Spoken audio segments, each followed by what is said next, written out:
마가복음 10장 13절에서 22절 말씀을 통해서 선만으로 충분한가라는 제목으로 한번 말씀을 나눠보도록 하겠습니다.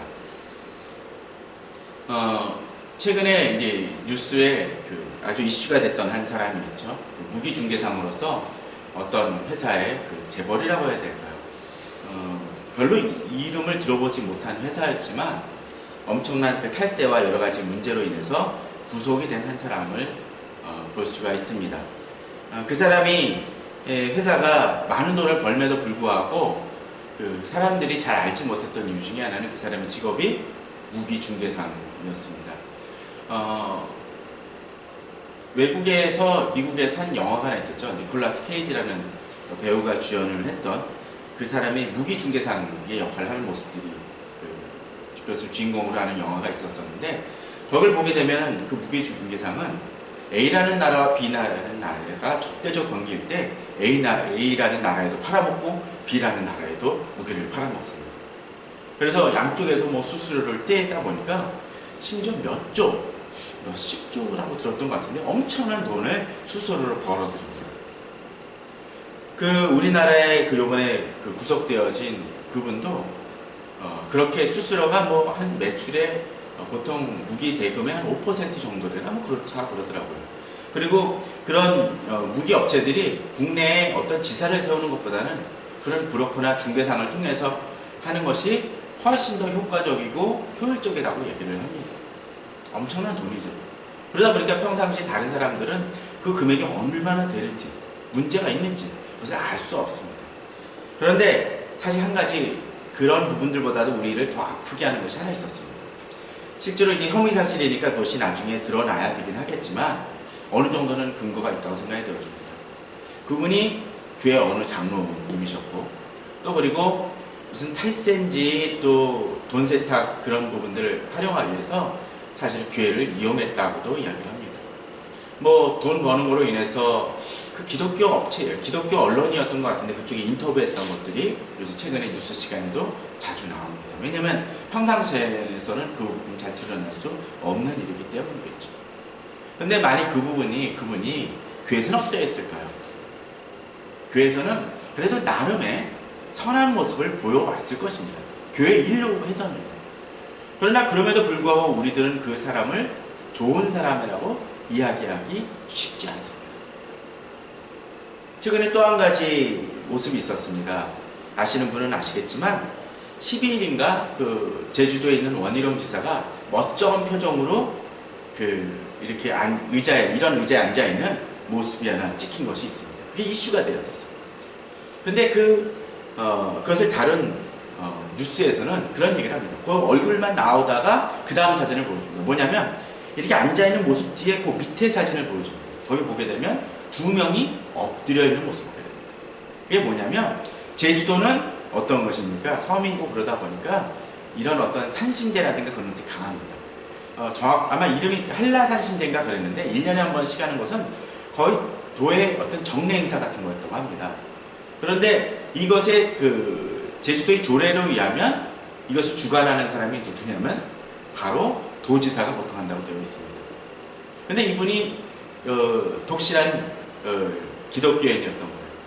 그러다 보니까 이걸 회피하고 그 다음에 이제 그것을 대신했던 사람이, 재간의 역할을 대신했던 사람이 부지사가, 엎드려 있는 사람들이 한 명이 부지사였던 거예요. 작년에도 그 사람이 도지사가 그것을 거부를 해서 이게 조금 논란이 되어졌고 이번에 더 논란이 되어졌습니다. 그때 한쪽에서 그런 얘기를 합니다. 뭐가 있을까요? 헌법에 종교의 자유가 있으니까 그걸 거부할 수 있지 않느냐. 두 번째 뭘까요? 종교인이지만 공인이다 라는 것이 이슈가 되어졌습니다. 어느 쪽이 옳은 걸까요? 당연히 크리스찬 입장 속에서는 그냥 이건 당연히 피할 수 있지 않느냐, 그렇다고 딴 일을 잘못하는 거 아니지 않냐라고 얘기를 하지만 또 안 믿는 사람 입장 속에서는 이 부분을 반대로 생각할 수 있는 것도 있다라는 것도 우리는 한번 생각해 볼 필요가 있습니다. 저는 당연히 절을 하지 않은 것이 지혜로운 일이라고 생각은 듭니다. 그에 대한 대가를 원희룡 지사는 치를 결심을 했겠죠. 물론 어떤 분들은 그렇게 얘기합니다. 기독교의 표를 의식해서 하지 않았을 것이다 라고도 얘기를 하는 사람들도 있습니다. 물론 그럴 수도 있겠죠. 어느 것이 그분의 진심인지는 저는 알 수 없습니다. 신앙이라는 부분들은 어떤 때 보면 신앙이라는 부분은 어떤 때 결단이 필요하고 대가를 치러야 할 부분이 있을 수 있습니다. 신앙은 단순히 교회 속에서 머무는 신앙이 아닙니다. 두 번째 아까 이야기했던 종교인이지만 공인이다라는 그 얘기 속에서는 그 신앙은 어디요? 종교와 이 삶은 사회의 삶은 달라져야 된다라고 이야기하는 것이죠. 구분해야 된다는 얘기를. 근데 또 이분들은 그렇다라면 아까 얘기했던 그 무기중개상의 그분의 입장 속에서 한번 생각을 해봅시다. 장로라는 것이 부각이 되어지지만 그럼 그 논리로 따진다라면 장로와 이 무기중개상은 딴 거 아니냐라고 얘기를 할 수도 있을지 모릅니다. 이런 극단적인 케이스는 아니라 할지라도 과연 우리 성도님들의 삶에 있어서 하나님과 또 예수 그리스도 성령 하나님은 우리에게 어떤 의미를 지니고 있습니까? 나의 삶의 중심 속에서 어쩌면 예배 드릴 때만 존재하는 것은 아닌지, 또 삶의 영역 속에서 어떤 부분만 존재하는 것은 아닌지. 제가 어제 기독교 세계관을 하면서 그런 얘기를 했습니다. 세계관을 기독교 세계관을 얘기를 할 때 세 가지만 나누는 거죠. 기독교 세계관. 그럼 관이라는 건 뭡니까? 볼관이죠, 볼관. 뷰야, 뷰.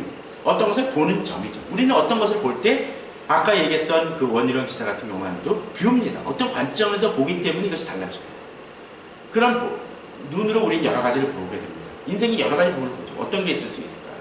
예를 들자면 노래관이 있을 거예요. 음악관이 있을 거예요. 어떤 사람 미술관도 있을 것입니다. 그죠? 그리고 또 어떤 게 있을 수 있을까요? 뭐 인생관, 직업관, 뭐 결혼관 여러 가지가 있을 수 있어요. 근데 이런 것들이 다 모이면 뭐가 되나요? 세계관이 됩니다. 그죠? 그런데 이 세계관이라는 부분들이 그 제임스 사이어라는 분은 그런 얘기를 합니다. 이것이 내가 어떤 것을 바라보는 어떤 전제들이라고 얘기를 하는 거죠. 그런데 이 전제들이라고 했을 때 가로를 쳐놓고 그렇게 됩니다. 의식적이든 무의식적이든 또는 일관되든 비일관되든 또 이것이 전적으로 옳건 또 부분적으로 옳건 전적으로 틀리건 간에 보는 전제라는 겁니다. 근데 이 말이 좀 이해가 잘 안 될 수 있을 정도입니다. 제가 이걸 띄운다고 하는데 깜빡이고 띄우지 못했는데, 자, 한번 이런 생각을 해볼게요. 의식적이든 무의식적이다 이게 뭡니까? 내가 크리스찬이라고 생각하지 않아도 어떤 때 내가 크리스찬이니까 이렇게 생각해야지 생각 안 해도 무의식적으로 결정하는 게 있습니다. 예를 들면 뭐 제사라든가 어떤 때 술 문제라든가 그렇게 생각할 수 있겠죠. 또 일관되든 비일관되든 그런 것은 어떤 겁니까? 어떤 때는 일관되게 크리스찬적 관점 속에 쫙 풀어나가는 게 있을 수 있어요. 인생은. 근데 어떤 사람은 어떻습니까? 어떤 부분에 있어서는 정치적인 부분에 있어서는 신앙을 막 상관없이 따라오는 사람이 있고 어떤 부분에서 하는 사람들이 있습니다. 다시 말해서 세계관이 이렇게 크게 그림되어 있으면 인생관의 부분은 어떤 사람들이 이만큼 삐집고 나온 사람도 있고 완전히 어떤 부분에 있어서는 신앙인의 눈으로만 바라보는 것이 있을 수 있다는 거예요. 그래서 파셜적인 부분적인 인생관, 뭐 종교관 여러 가지 부분들이 꼭 세계관의 하나로 되진 않는다는 거죠. 세 번째로서 아까 얘기했던 어떤 것이 있나요? 진리, 모든 것이 진리이건 또는 부분적으로 진리이건 완전히 비진리이건 어떤 것이 있나요? 예를 들면 이단적인 사고 속에서 잘못된 세계관이 있어요. 최근에 미국 대사를 습격했던 테러라고 하는 말이 좀 적절하지 않은 것 같아요. 습격을 했던 그 분을 생각을 한번 해봅시다. 이분도 자기들의 관점 속에서 이건 이렇게 가야 된다고 얘기를 해요. 그럼 이 부분은 어떤 부분의 사고에 있어서는 일부분 이해가 되는 부분들이 있지만 방법론 쪽에서 틀렸으니까 이거는 일부분은 진리지만 아닌 부분이 있죠. IS 같은 경우는 마찬가지 아닙니까? 결국 극단적인 방법을 택하고 오히려 외국에서 들어온 들어온 IS 대원들을 오히려 폭탄 테러를 사용하거나 자살 테러를 사용한다면 이거는 분명히 진리적인 것은 아니라고 비춰질 수 있습니다. 신앙인의 모습도 마찬가지입니다. 그렇다면 우리들은 신앙인으로서 하나님을 경배할 때 있어서 우리는 어떻게 살아가야 되나요? 특별히 우리가 어떤 극단적인 그런 부분들이 아니더라도 다른 사람의 눈이 아니라 하나님이 받으시는 나의 모습은 어떠해야 될까요? 오늘 보면은 바로 그것을 보여줍니다. 오늘 보면은 두 가지 측면으로 나눠집니다. 첫 번째는 어린아이를 대하는 예수님의 모습하고, 또 한 사람은 어떤 사람입니까? 부자인 어떤 청년에 관한 얘기입니다. 이 두 가지는 각각 따로 된 사건처럼 비춰지지만 이 사건은 중요한, 하나님이 받으시고 하나님 앞에 설 수 있는 자가 어떤 자인지를 보여주고 있습니다. 첫 번째로서 오늘 사건 속에서는 어린아이들에 대한 얘기가 등장합니다. 자, 사람들이 예수께서 만져주심을 바라고 어린아이들을 데리고 오매 제자들이 꾸짖었다고 되어 있습니다. 자, 제자들이 왜 이 어린아이들을 데리고 온 사람들을 꾸짖었을까요? 자, 이런 걸 한번 생각을 해보시기 바랍니다. 마치 그 예배 시간에, 저희 교회는 이제 작아서 그럴 수 없지만 좀 어느 정도 규모 있는 교회 속에서 안내하시는 분들이 많이 신경 쓰는 게 뭔지 압니까? 예를 들면 유년주일학교나 그쪽에서 부서에서 애들이 막 뛰어들어오는 거예요. 엄마 나 100원만 줘, 막 그러는 거거든요. 그런 애들이 있어요. 엄마 나 이거 주세요. 엄마 나 집에 갈 거. 엄마 나 게임하느라고 줘. 그럴 때 어떤 일이 벌어지나요? 못 들어오도록 막아섭니다. 그러면 애들이 막 그래요. 엄마, 우리 엄마 만나야 되는데 왜 그렇습니까? 물론 예배 분위기를 위해서 그것이 필요합니다. 그런데 아이러니컬하게도 그런 일들이 어떤 때는 가정 예배를 드릴 때도 그런 일들이 벌어질 때가 있는 거예요. 온 가족이 모여서 가정의 달에 예배를, 가정의 주일이라고 예배를 드리는데도 아이들이 예배에 방해된다고 애들을 시끄럽게 떠드는 사람들은, 좀 시끄럽게 떠드는 아이들은 내보내라고 얘기를 합니다. 왜 그렇습니까? 예배에 방해된다라는 이름 때문이겠죠. 또 어떤 교회는 그렇습니다. 교회에 여러 가지 시설을 투자하면서 또는 예산을 세우면서 제일 신경 쓰지 않는 부서 중에 하나가 주일학교인 경우들이 종종 있습니다. 왜 그럴까요? 주일학교 애들은 예산 적다고 항의하는 애들이 없다라는 거예요. 또 좀 덥다고 해서 칭얼대더라도 그것이 어른들에게까지 깨닫게 되거나 그것이 전달되는 케이스는 별로 없을 수 있다는 거예요. 물론 눈에 띄는 부서는 애들을 보면서 쟤네들 되게 힘들겠다라고 해서 먼저 반영해 주시는 경우들도 있지만, 그렇지 않은 경우들이 태반인 경우들이 있습니다. 그럼 무슨 얘기입니까? 그 아이들이 사실은 속된 표현으로 아주 속되게 세속적으로 얘기해 봅시다. 11조 내봤자 얼마 안 되고, 또 그 아이들이 교회에서 주방에서 일을 할 것도 아니고 실질적으로 교회 사역에는 별로 도움이 안 된다는 것입니다. 오늘 본문 속에서 어떻습니까? 제자들이 이 어린아이들을 데리고 오는 것을 꾸짖는 이유는 뭡니까? 결국은 예수님 바쁘시다는 거예요. 바쁘시고 힘드신데 굳이 질병이 걸린 것도 아니고 뭐가 문제가 있는 것도 아닌데 애들 축복받으려고 데리고 와?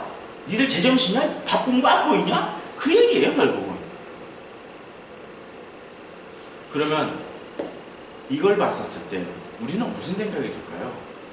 만일 우리는 이 본문을 보면서 제자들 좀 예수님에 대해, 예수님의 마음을 모르나? 라고 생각할지 모르지만 이런 일들은 사실 교회 내에서 태반으로 이루어지는 일들입니다. 그런데 예수님께서는 이 부분에 대해서 제자들이 꾸짖었다라고 되어 있지만 예수님은 이걸 보시고 뭐예요? 노하셨다라고 되어 있습니다. 왜 그렇습니까? 사실 우리는 이 부분을 보기 위해서 좀 앞에 부분을 좀 돌아보길 바랍니다. 마가복음 9장입니다. 마가복음 9장 33절 한번 보겠습니다.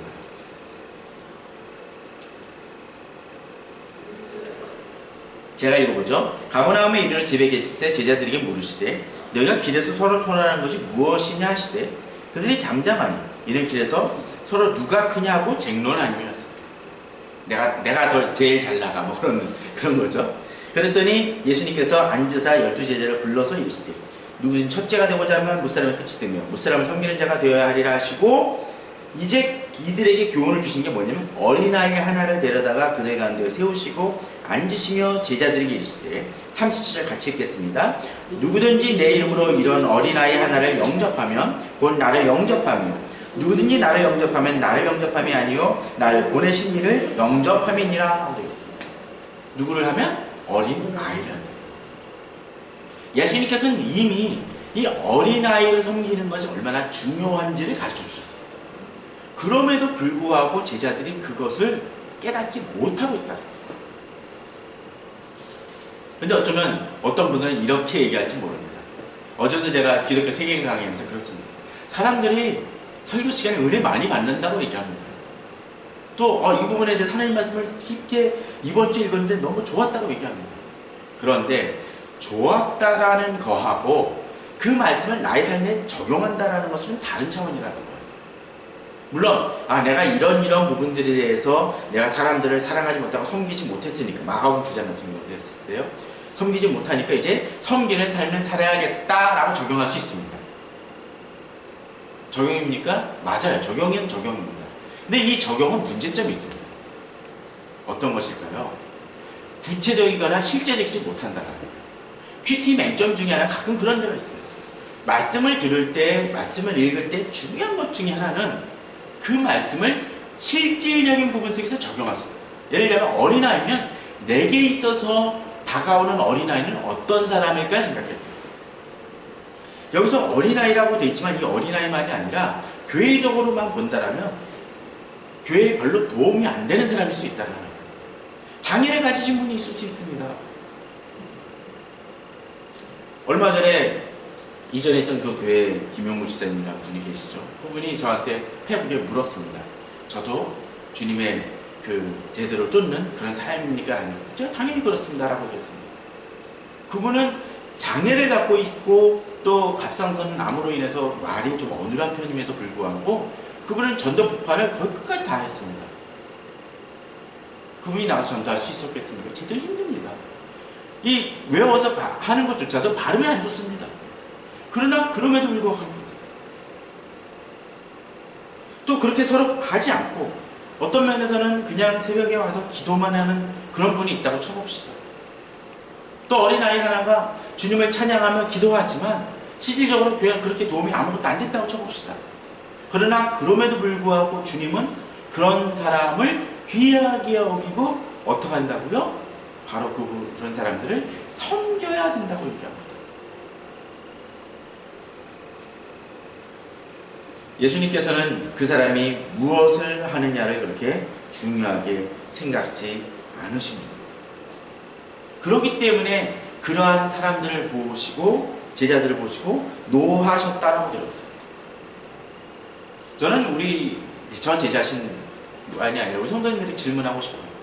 자, 우리가 교회에서 우리가 삶에서 지금 남들을 꾸짖거나 노하는 것이 뭘까요? 노하셨다라는 이 단어는 대제사장들이나 또는 그런 바리새인들이 예수님의 모습을 보고 어떻게 저렇게 하느냐 분노했을 때 보통 썼던 겁니다. 또 제자들이 화가 났을 때 어떻게 니들이 막 그러느냐라고 화냈었을 때 보통 쓰는 단어예요. 자, 그런데 주님은 그들이 노하고 분노하는 것과는 다른 차원의 분노를 내시고 계시다는 거죠. 저는 우리 성도님들이 어떤 일에 분노하시는지 한번 돌아보길 바랍니다. 어떤 일에 너 어떻게 그럴 수 있어라고 꾸짖는 모습을 보이고 계신지 한번 돌아보길 바랍니다. 주님은 노하시는 그 대상과 기준이 달랐습니다. 우리가 보통 꾸짖거나 노할 때는 내 관점 속에서 내 생각 속에서 신앙관을 이루려고 할 때나 또는 내 개인적인 욕심이나 개인적인 것이 이루어지지 않는 것 때문에 분노할 때가 많이 있습니다. 우린 그것을 경계해야 됩니다. 분노하더라도 주님의 방법으로 분노하길 바랍니다. 정말 이런 부분들을 해야 되는데 안타까움이 일어나길 바랍니다. 예수님은 바로 그러한 시각으로 우리가 바라보기를 원하고 계십니다. 두 번째 경우입니다. 자, 두 번째는 어떤 일이 벌어지나요? 예수께서 길에 나가실 때 한 사람이 달려와서 꿇어앉아 묻자오되라고 되어 있습니다.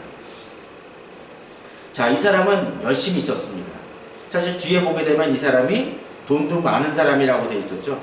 그죠? 그 사람은 재물이 많았다고 되어 있습니다. 재물이 많다라는 걸 보게 되면 이 사람이 뭐 바리새인이나 무슨 세리나 그런 표현이 안 돼 있기 때문에 이 사람은 진짜 돈이 많은 사람일 것 같아요.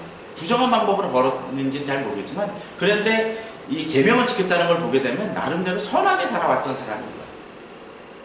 이런 사람은 어떻습니까? 좋은 사람이에요. 그죠? 그리고 아무래도 나름대로의 어떤 지위도 있었을지 모릅니다. 그 사람이 어떻게 돼요? 영적인 갈급함이 있었다라는 거예요. 이 뒤에 나오는 구절에 보게 되면은 예수님께서 이런 얘기를 하시죠. 부자가 천국에 들어가는 것이 낙타가 바늘기로 들어가는 것보다 더 어렵다고 얘기하십니다. 그걸 보게 되면 처음에 우리는 잘못 생각할 수 있습니다. 이 부자가 다 그냥 문제 있는 사람을 생각하기 쉬운데 이 사람은 그런 사람 아니었다라는 거예요. 자, 그런데 오늘 본문을 보게 되면 이제 이 사람이 달려와 꿇어앉아 엎드렸다는 부분, 그리고 그 질문도 내가 무엇을 하여 영생을 얻으리까? 라고 이야기한 것을 보게 된다면 이 사람의 그 영혼에 대한 갈급함은 많이 있습니다. 그런데 오늘 본문을 잘 보게 되면 예수님이 이 사람을 대하는 방법이 좀 독특했다는 것을 보고 있습니다. 이 사람 질문 뭡니까? 선한 선생님이여 내가 무엇을 하여 영생을 얻으리까? 그런데 예수님께서 7절에 18절에 뭐라고 되어 있습니까? 예수께서 이르시되 내가 어찌하여 나를 선하다 일컫느냐라고 되어 있습니다. 아니 예수님이 선하지 않으십니까? 그런데 왜 선하다라고 이야기를 하십니까? 왜 그랬을까요? 그래서 어떤 사람들은 오해를 합니다. 그러니까 예수님이 하나님이 아니라 인간이었다 라고 주장하시는 사람들도 간혹 있습니다. 그러나 본문의 문맥을 잘 보게 되면 예수님께서 왜 이런 말씀하셨는지 보여주게 됩니다. 자, 이 사람의 질문을 잘 생각을 해보십시오. 제가 가끔 이야기를 합니다. 설교나 성경 공부할 때 얘기합니다. 그 사람이 부르는 호칭이 무엇이냐가 중요하다는 얘기를 했습니다. 근데 이 사람이 예수님에 대해서 뭐라고 호칭을 하나요? 선한 선생님이요. 자, 선하긴 한데 그 호칭이 뭐라고요? 선생님입니다. 선생님은 뭐 그 당시 얘기를 하면 랍비 정도가 될 수가 있겠죠. 그 얘기는 뭡니까? 이 사람이 예수님한테 와가지고 질문을 하고 갈급한 부분에서 여쭙긴 하지만 예수님을 이해하기를 그저 선생님 정도로만 했습니다. 그 얘기는 뭡니까? 그의 예수님을 대하는 태도의 한계를 얘기해 줍니다. 그런데 오늘 본문 속에서 선생님에 붙는 선하다라는 그 말은, 그리고 이 사람의 질문이 뭐였어요? 선한 선생님이여 영생을 얻으리까 하는데 그것이 앞에 뭐가 붙습니까? 무엇을 하여야. 하여야라는 얘기는 뭡니까? 내가 어떤 것을 이루어야, 행해야 영생을 얻으리까 하는 거죠.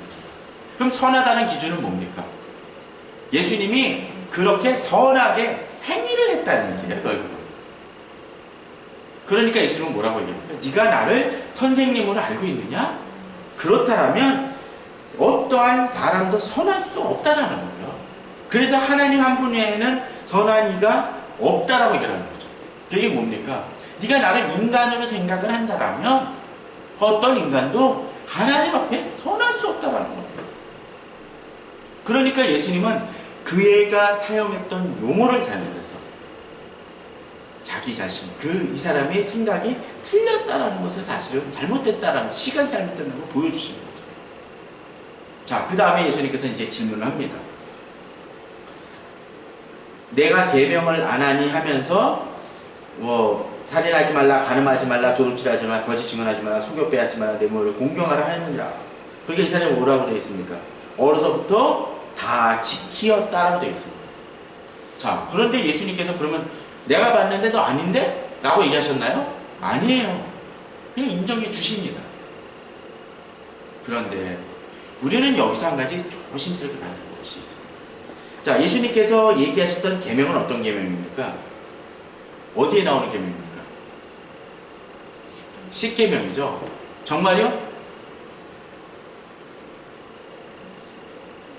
십계명이긴 한데 전체 답니까? 뒷부분이죠. 6계명만 언급하고 있어요.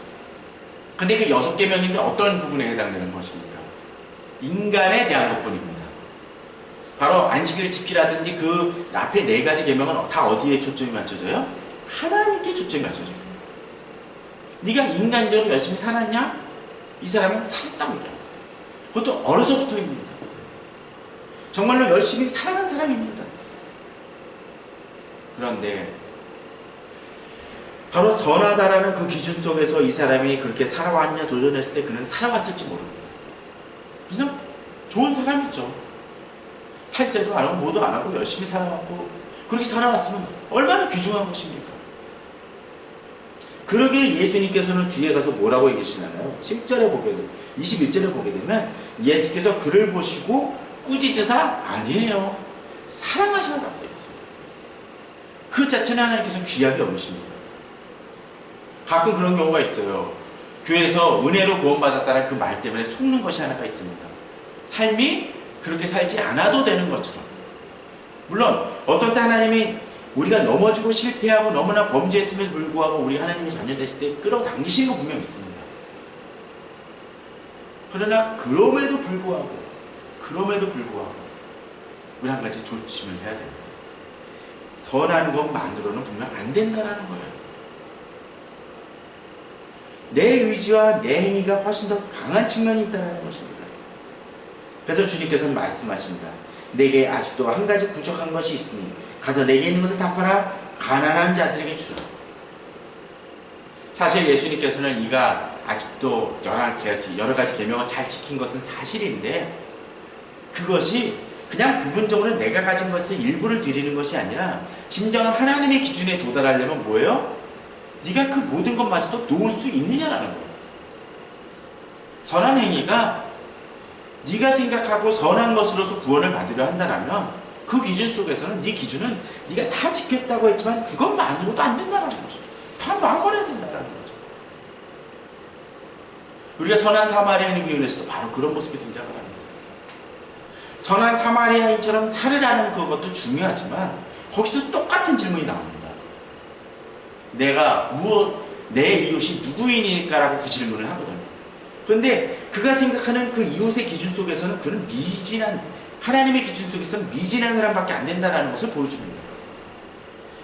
그 사람은 바로 내 이웃이 누구이니까 라고 얘기했지만 예수님의 답변은 뭐였는지 아십니까?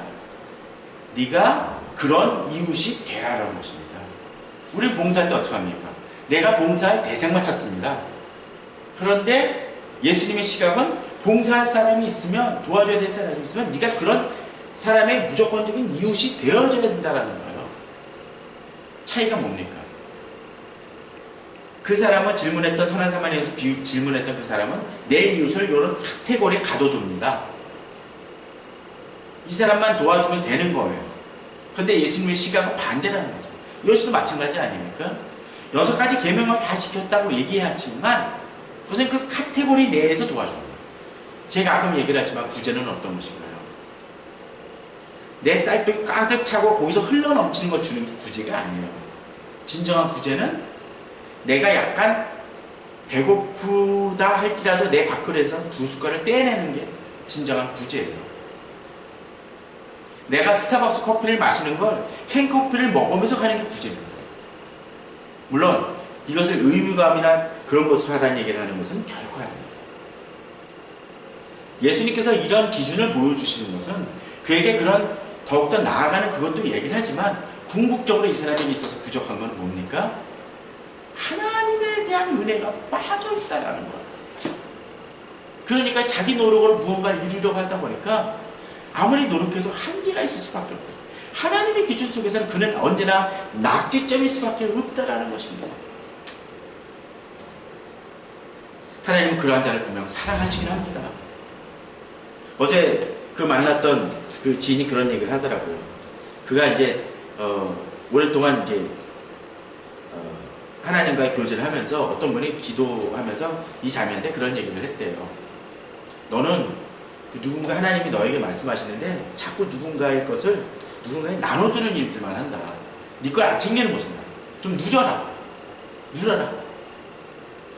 사실 그것도 참 중요합니다. 어떤 사람은 그 선을 행한다는 압박감에 사해서 자꾸 누군가를 줘야만 하나님께서 보응해 주신다고 생각하는 경우들도 있어요. 그런데 우리 한번 그 생각을 해봅시다.